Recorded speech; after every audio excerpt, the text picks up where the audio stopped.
ನಮಸ್ಕಾರ, welcome to my channel Sonu special. ಇವತ್ತು ಗರಿಗರಿಯಾಗಿ ಅವಲಕ್ಕಿ ಚಕ್ಲಿನ ಯಾವ ರೀತಿ ಮಾಡೋದು ಅಂತೇಳಿ ನೋಡ್ಕೊಳ್ಳೋಣ. ವಿಡಿಯೋನ ಸ್ಟಾರ್ಟ್ ಮಾಡೋದಕ್ಕಿಂತ ಮುಂಚೆ ನೀವಿನ್ನೂ ನನ್ನ ಚಾನಲ್ಗೆ ಸಬ್ಸ್ಕ್ರೈಬ್ ಮಾಡ್ಕೊಂಡಿಲ್ಲ ಅಂದರೆ ಈ ಕೂಡಲೇ ಕೆಳಗಡೆ ಕಾಣಿಸ್ತಾ ಇರೋ ರೆಡ್ ಕಲರ್ ಸಬ್ಸ್ಕ್ರೈಬ್ ಬಟನ್ ಮೇಲೆ ಕ್ಲಿಕ್ ಮಾಡಿ. ಹಾಗೆ ನನ್ನ ಮುಂದಿನ ವಿಡಿಯೋ ನೋಟಿಫಿಕೇಷನ್ಗಾಗಿ ಪಕ್ಕದಲ್ಲೇ ಕಾಣಿಸೋ ಬೆಲ್ ಐಕನ್ ಮೇಲೆ ಕೂಡ ಕ್ಲಿಕ್ ಮಾಡ್ಕೊಳ್ಳಿ. ನೀವು ಬೆಲ್ ಐಕನ್ ಮೇಲೆ ಕ್ಲಿಕ್ ಮಾಡಿದಾಗ ಪಕ್ಕದಲ್ಲಿ ಆಲ್ ಅನ್ನೋ ಬಟನ್ ಕಾಣಿಸುತ್ತೆ, ಅದರ ಮೇಲೆ ಕ್ಲಿಕ್ ಮಾಡಿ. ಆವಾಗ ಪ್ರತಿಯೊಂದು ವಿಡಿಯೋ ನೋಟಿಫಿಕೇಷನ್ನು ನಿಮ್ಮ ಮೊಬೈಲ್ಗೆ ಬರುತ್ತೆ. ಆವಾಗ ಎಲ್ಲರಿಗಿಂತ ಮೊದಲನೇದಾಗಿ ನೀವೇ ಆ ವಿಡಿಯೋನ ನೋಡ್ಬೋದು. ಬನ್ನಿ ಇವಾಗ ಅವಲಕ್ಕಿ ಚಕ್ಲಿನ ಯಾವ ರೀತಿ ಮಾಡೋದು ಅಂತೇಳಿ ನೋಡ್ಕೊಳ್ಳೋಣ. ನಾನಿಲ್ಲಿ 1 ಕಪ್ಪು ಗಟ್ಟಿ ಅವಲಕ್ಕಿನ ತೊಗೊಂಡಿದ್ದೀನಿ. ಈ ಕಪ್ಪಲ್ಲಿ ಇದನ್ನು ಒಂದು ಮಿಕ್ಸರ್ ಜಾರ್ ಒಳಗಡೆ ಹಾಕ್ಕೊಂಡು ಸ್ಮೂತಾಗಿ ಪುಡಿ ಮಾಡ್ಕೋಬೇಕು.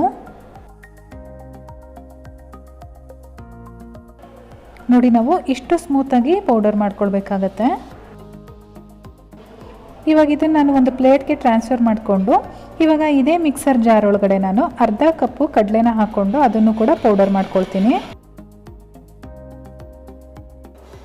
ಇವಾಗ ನೋಡಿ, ಇದು ಕೂಡ ಪೌಡರ್ ಆಗಿ ರೆಡಿಯಾಗಿದೆ. ಇವಾಗ ಇದನ್ನು ಕೂಡ ಒಂದು ಸೈಡಲ್ಲಿ ಎತ್ತಿಟ್ಕೊಂಡಿರೋಣ.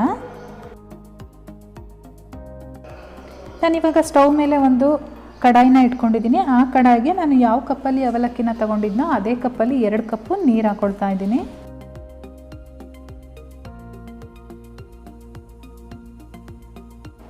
ನೀರು ಸ್ವಲ್ಪ ಕುದಿಯೋದಕ್ಕೆ ಸ್ಟಾರ್ಟ್ ಆದಮೇಲೆ ನಾನಿಲ್ಲಿ ಅರ್ಧ ಟೇಬಲ್ ಸ್ಪೂನ್ ಜೀರಿಗೆ ಹಾಗೆ ಅರ್ಧ ಟೇಬಲ್ ಸ್ಪೂನು ಖಾರದ ಪುಡಿ ಹಾಕ್ಕೊಳ್ತಾ ಇದ್ದೀನಿ.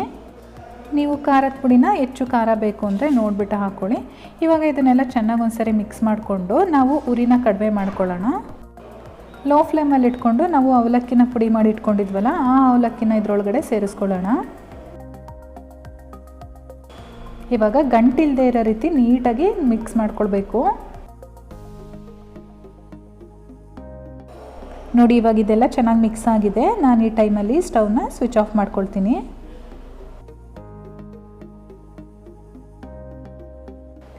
ಸ್ಟವ್ ಸ್ವಿಚ್ ಆಫ್ ಮಾಡ್ಕೊಂಡಾದಮೇಲೆ ನಾವು ಪುಡಿ ಮಾಡಿ ಇಟ್ಕೊಂಡಿದ್ವಲ್ಲ ಕಡಲೆ, ಆ ಕಡಲೆ ಪುಡಿನೂ ಕೂಡ ಇದರೊಳಗಡೆ ಸೇರಿಸ್ಕೊಳ್ಳೋಣ. ಹಾಗೆ 1 ಕಪ್ ನಾನಿಲ್ಲಿ ಅಕ್ಕಿ ಹಿಟ್ಟು ಸೇರಿಸ್ಕೊಳ್ತಾ ಇದ್ದೀನಿ. ನಾನು ಯಾವ ಕಪ್ಪಲ್ಲಿ ಅವಲಕ್ಕಿ ತೊಗೊಂಡಿದ್ನೋ ಅದೇ ಕಪ್ಪಲ್ಲಿ. ಜೊತೆಗೆ 1 ಟೇಬಲ್ ಸ್ಪೂನಷ್ಟು ಬಿಳಿ ಎಳ್ಳು, ಜೊತೆಗೆ ರುಚಿಗೆ ತಕ್ಕಷ್ಟು ಉಪ್ಪು ಕೂಡ ಹಾಕ್ಕೊಳ್ತಾ ಇದ್ದೀನಿ. ಇವಾಗ ಇದನ್ನು ಚೆನ್ನಾಗಿ ಮಿಕ್ಸ್ ಮಾಡ್ಕೊಳ್ಬೇಕು. ತಣ್ಣಗಾಗೋವರೆಗೂ ಬಿಡಕ್ಕೆ ಹೋಗ್ಬಿಡಿ. ನಾವು ಹಾಕಿರೋ ಅವಲಕ್ಕಿ ಹಿಟ್ಟು ಏನು ಬಿಸಿ ಇರುತ್ತೆ ಆ ಬಿಸಿನಲ್ಲೇ ಇದನ್ನು ಚೆನ್ನಾಗಿ ಮಿಕ್ಸ್ ಮಾಡ್ಕೊಳ್ಬೇಕು.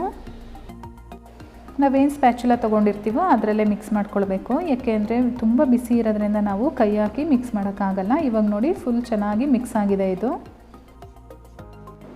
ಇದ್ರ ಜೊತೆಗೆ ನಾನಿಲ್ಲಿ ಒಂದು 2 ಟೀ ಸ್ಪೂನಷ್ಟು ತುಪ್ಪನ ಸೇರಿಸ್ಕೊಳ್ತಾ ಇದ್ದೀನಿ.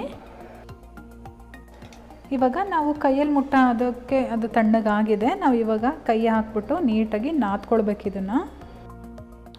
ನಾವು ಮೊದಲು ಏನು 2 ಕಪ್ ನೀರು ಹಾಕಿದ್ವೋ ಅದೇ 2 ಕಪ್ ನೀರು ಸಾಕಾಗುತ್ತೆ. ಇದಕ್ಕೆ ಮತ್ತೆ ನೀರು ಹಾಕೋ ಅವಶ್ಯಕತೆ ಏನಿಲ್ಲ. ಫ್ರೆಂಡ್ಸ್ ನೋಡಿ, ಇವಾಗ ಇದು ರೆಡಿಯಾಗಿದೆ. ಇಷ್ಟು ಸಾಫ್ಟಾಗಿ ನಾವು ನಾದ್ಕೊಳ್ಬೇಕಾಗತ್ತೆ.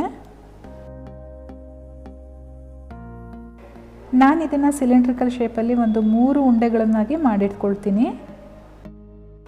ಹಿಟ್ಟನ್ನು ಒಣಗ್ಲಿಕ್ಕೆ ಬಿಡಬೇಡಿ. ಒಂದು ಬಟ್ಲಿಂದ ಈ ರೀತಿ ಮುಚ್ಚಿಡಿ. ಇವಾಗ ನಾವು ಚಕ್ಲಿ ಮಾಡೋಕ್ಕೆ ಚಕ್ಲಿ ಮೇಕರ್ನ ತೊಗೊಂಡಿರ್ತೀವಲ್ಲ, ಅದಕ್ಕೆ ಈ ರೀತಿ ಒಳಗಡೆ ಸ್ವಲ್ಪ ತುಪ್ಪನ ಸವರ್ಕೊಳ್ಳೋಣ.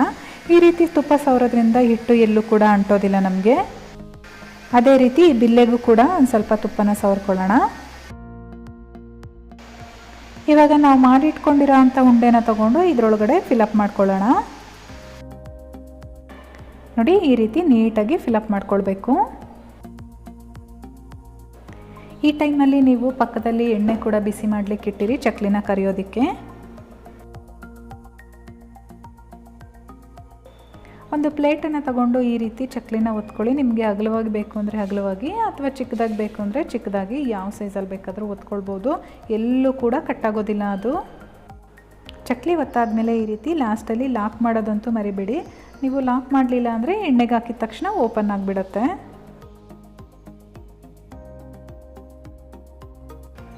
ಫ್ರೆಂಡ್ಸ್ ನೋಡಿ, ಇಲ್ಲಿ ಇವಾಗ ಎಣ್ಣೆ ಕೂಡ ಬಿಸಿಯಾಗಿದೆ. ಈಗ ನಾವು ಒತ್ಕೊಂಡಿರೋ ಚಕ್ಲಿನ ಇದರೊಳಗಡೆ ಒಂದೊಂದೇ ಬಿಡ್ತಾ ಹೋಗೋಣ.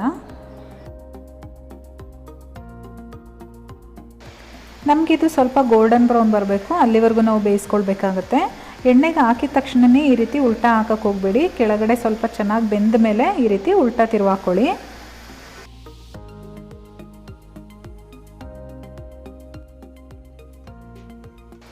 ಫ್ರೆಂಡ್ಸ್ ನೋಡಿ, ಇವಾಗ ಚಕ್ಲಿ ಗರಿ ಗರಿಯಾಗಿ ಬೆಂದಿದೆ. ಇವಾಗ ಇದನ್ನು ತೆಗೆದು ಹೊರಗಡೆ ಇಟ್ಕೊಳ್ಳೋಣ. ಇದೇ ರೀತಿ ಮಿಕ್ಕಿದೆಲ್ಲ ಚಕ್ಲಿಗಳನ್ನು ಕೂಡ ಬೇಯಿಸ್ಕೊಳ್ಳೋಣ. ಫ್ರೆಂಡ್ಸ್, ಗರಿ ಗರಿಯಾದ ಅವಲಕ್ಕಿ ಚಕ್ಲಿ ರೆಡಿಯಾಗಿದೆ. ಇವತ್ತಿನ ಈ ರೆಸಿಪಿ ನಿಮಗೆಲ್ಲ ಇಷ್ಟ ಆಗಿದರೆ ದಯವಿಟ್ಟು ಒಂದು ಇವಾಗಲೇ ಲೈಕ್ ಕೊಡಿ. ಹಾಗೆ ನಿಮ್ಮ ಫ್ಯಾಮಿಲಿ ಮತ್ತು ಫ್ರೆಂಡ್ಸ್ ಜೊತೆ ಶೇರ್ ಮಾಡ್ಕೊಳ್ಳಿ, ಅವ್ರಿಗೂ ಕೂಡ ಹೆಲ್ಪ್ ಆಗುತ್ತೆ. ಜೊತೆಗೆ ನನ್ನ ಚಾನಲ್ನ ಸಬ್ಸ್ಕ್ರೈಬ್ ಮಾಡ್ಕೊಂಡಿಲ್ಲ ಅಂದರೆ ಈ ಕೂಡಲೇ ಸಬ್ಸ್ಕ್ರೈಬ್ ಮಾಡ್ಕೊಳ್ಳಿ. ನಾನು ಮತ್ತೆ ನಿಮಗೆ ಸಿಗ್ತೀನಿ ಇನ್ನೊಂದು ಈಸಿ ರೆಸಿಪಿಯೊಂದಿಗೆ. ಅಲ್ಲಿವರೆಗೂ bye bye, take care, thank you for watching.